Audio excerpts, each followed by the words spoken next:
తల్లిదండ్రులకు ఉపాధ్యాయులకు నమస్కారం. నేను doctor Desineni Venkateswararao, educational psychologist. Doctor Rao's foundation ఆధ్వర్యంలో గత కొన్ని సంవత్సరాలుగా ప్రాజెక్ట్ హ్యాపీ లెర్నింగ్ పేరుతో విద్యార్థుల కోసం, తల్లిదండ్రుల కోసం, ఉపాధ్యాయుల కోసం రకరకాల శిక్షణా కార్యక్రమాలను మేము నిర్వహిస్తున్న విషయం మీకు తెలుసు. పిల్లలు సంతోషంగా, ఆనందంగా ఉన్నప్పుడు నేర్చుకోవడం అనేది, గుర్తుపెట్టుకోవడం అనేది చాలా బాగా జరుగుతుంది అని చెప్పి అనేక పరిశోధనల్లో తేలింది.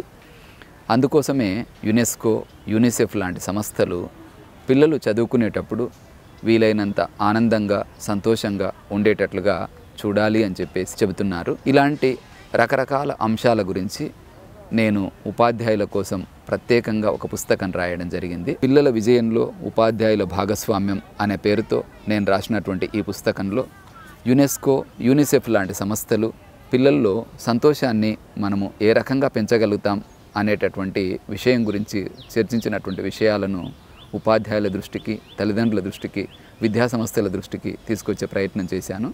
పిల్లల్ని మనము తరగతి గదిలోకి తీసుకురావడానికి రకరకాల త్యాగాలను చేయాల్సి వస్తుంది. పిల్లల్లోని సామర్థ్యాన్ని వెలికి తీయటానికి అవసరమైన వాతావరణాన్ని కల్పించడంలో మాత్రం మనం విఫలమవుతున్నామని యూనిసెఫ్ ఆవేదన వ్యక్తం చేయడం జరిగింది. పిల్లల్లో అంతర్గతంగా రకరకాల శక్తి సామర్థ్యాలు ఉంటాయి. ఆ శక్తి సామర్థ్యాలను పూర్తిగా మనం వెలికి తీయాలంటే అనుకూలమైనటువంటి వాతావరణం ఏర్పాటు చేయాలి. మనము ఇక్కడ విద్యా సంస్థలు విఫలమవుతున్నాయి అన్న విషయాన్ని యూనిసెఫ్ మన దృష్టికి తీసుకురావడం జరిగింది. యూనిసెఫ్ చెప్తున్న దాని ప్రకారము 5 సంవత్సరాల ప్రాథమిక పాఠశాల విద్య పూర్తయిన తర్వాత కూడా చాలామంది పిల్లలు చదవడంలో, రాయడంలో కనీస నైపుణ్యాలు సాధించలేకపోతున్నారు. మనం భారతదేశం విషయానికి కనుక వచ్చినట్లయితే ఏటా విడుదలవుతున్నటువంటి ఏసర్ రిపోర్టును మనం చూసినా, ఎన్సీఈఆర్టీ ఆధ్వర్యంలో పబ్లిష్ అవుతున్నటువంటి రిపోర్ట్స్ను చూసినా, లేదా విప్రో లాంటి సంస్థలు సర్వే చేసి పబ్లిష్ చేస్తున్నటువంటి రిపోర్ట్స్ను చూసినా మనము గమనించవచ్చు.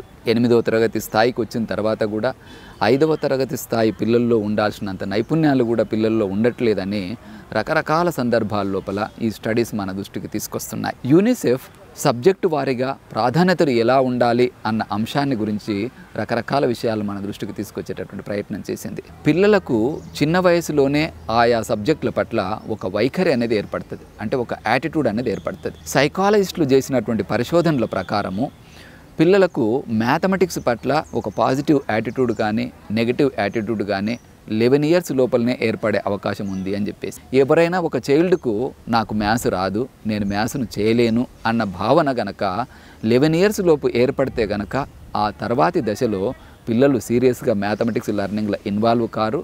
తర్వాత మాకు ఈ మ్యాథమెటిక్స్ రాదు అనేటటువంటి ఒక యాటిట్యూడ్ ఏదైతే ఏర్పడిందో ఇది మైండ్లో ఒక బ్లాక్ లాగా పనిచేసి మ్యాథమెటిక్స్లో డీప్గా ఏ అంశాన్ని నేర్చుకోనివ్వకుండా చేస్తుంది పిల్లల్ని. అంటే ఒక సీరియస్ లెర్నింగ్కు పిల్లల్ని దూరం చేస్తుంది యాటిట్యూడ్. తర్వాతి కాలంలో దీన్ని తీసేయడం కూడా చాలా కష్టం అన్నట్టు. మ్యాథమెటిక్స్ అనేది స్కూల్ లెవెల్లో కనుక మనం గమనించి చూసినట్లయితే చాలామంది పిల్లలు చాలా డిఫికల్ట్గా ఫీల్ అవుతారు, చాలా కష్టపడతారు మ్యాథ్స్ దగ్గరికి వచ్చినప్పుడు. మరి ఈ కష్టాన్ని పిల్లల లోపల మనం తొలగించి మ్యాథ్స్ పట్ల కూడా పిల్లలకు ఇంట్రెస్ట్ని పెంచాలంటే ఏం చేయాలన్న దాని మీద యూనిసెఫ్ చెప్తున్నటువంటి ఒక సూచన ఏంటంటే, మ్యాథ్స్లో మనం ఏ కాన్సెప్ట్ని నేర్పించేటప్పుడైనా నిత్య జీవితంలో వీలైనన్ని సందర్భాల లోపల వాటిని అనుసంధానం చేయాలి అని చెప్తున్నారు.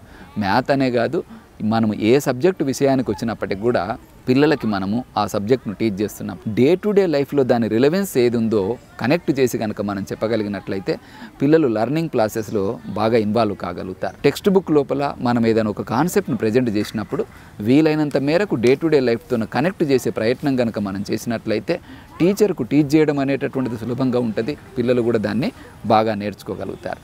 తర్వాత సైన్స్ సబ్జెక్ట్ దగ్గరికి వచ్చేసరికి యూనిసెఫ్ చెప్తున్నటువంటి విషయం ఏంటంటే, సైన్స్ ద్వారా పిల్లలు ఏం నేర్చుకోవాలి, సైన్స్ను స్టడీ చేయడం ద్వారా అబ్జర్వేషన్ స్కిల్ను నేర్చుకోవాలి, అంటే పరిశీలన నైపుణ్యాన్ని పెంపొందించేటట్లుగా ఉండాలి. లాంగ్వేజ్ స్కిల్స్ అనేటటువంటి 4 చెప్తాం మనం: లిజనింగ్, స్పీకింగ్, రీడింగ్, రైటింగ్. అంటే ఈ 4 స్కిల్స్లో పిల్లల్ని బలంగా చేసేటటువంటి ప్రయత్నం చేయాలి. మనం పిల్లలకి ఎంత గ్రామర్ నేర్పిస్తున్నాము, ఎన్ని రకాలైనటువంటి సమాచారం నేర్పిస్తున్నాము అనేటటువంటిది పెద్ద ప్రధానమే కాదు. ఈ 4 స్కిల్స్ రాకుండా పిల్లలకు మనం ఏం నేర్పించినా పెద్దగా ఉపయోగం ఉండదు. ఈ విషయాన్ని దృష్టిలో ఉంచుకోవాలి మనం.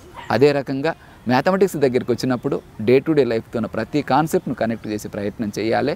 అప్పుడే పిల్లలకు మ్యాథ్స్ సబ్జెక్ట్ అనేటటువంటిది సులభంగా ఉంటుంది. సైన్స్ దగ్గరికి వచ్చినప్పుడు సైన్స్ నేర్చుకోవడం వల్ల పిల్లలు ఏ టాపిక్ నేర్చుకున్నా, ఏ కాన్సెప్ట్ నేర్చుకున్నా అబ్జర్వేషన్ అనేటటువంటిది పిల్లల్లో డెవలప్ కాగలగాలి. అంటే రేపటి రోజున చదువు పూర్తయిన తర్వాత పిల్లలు తమ నిత్య జీవితంలో ఏ విషయాన్ని పరిశీలించినప్పటికి కూడా ఒక శాస్త్రీయమైనటువంటి దృక్పథంతో పరిశీలించేటటువంటి లక్షణం పిల్లల్లో అలవాటు కావాలి. ఇందులో వీలైనన్ని విషయాలను మనం డే టు డే లైఫ్లో టీచింగ్ లెర్నింగ్ ప్రాసెస్లో కనుక భాగం చేసే ప్రయత్నం చేస్తే పిల్లలు స్టడీస్ను బాగా ఎంజాయ్ చేయగలుగుతారు. ఎప్పుడైతే పిల్లలు స్టడీస్ను ఎంజాయ్ చేస్తారో నేర్చుకోవడం అనేటటువంటిది బాగుంటుంది, మెమరీ అనేటటువంటిది బాగుంటుంది, మనం మంచి ఫలితాలను పొందగలుగుతాం.